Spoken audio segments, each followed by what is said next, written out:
台南市社會局技藝秘書林建蘭擺出8區的手藝，到場的議員貴賓嘛一一用手藝擺出台南37區的手藝。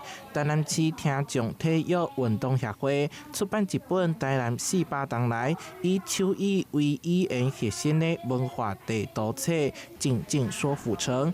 總統賴清德也個致敬公仔桑梓就好。那台南本身就是一個文化底蘊非常深厚的這個城市。好，那我們現在社會局，我們也社會各界都在推行所謂的資訊平權跟文化平權。這本冊由聽障團隊專程冊畫製作，透過手藝影片加影像，和城市故事透過雙手講出來。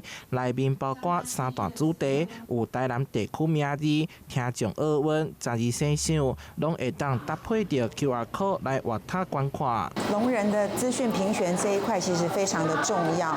聾人跟在社會的交流上面，其實遇到很多的障礙。那聽人其實不太了解手語，所以呢，我們就希望透過書籍裡面有一些簡單的手語的教學，讓親人可以學習。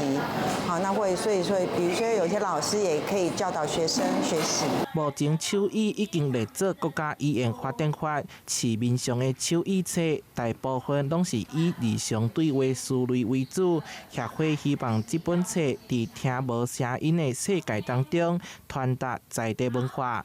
台南新聞社會採訪報道。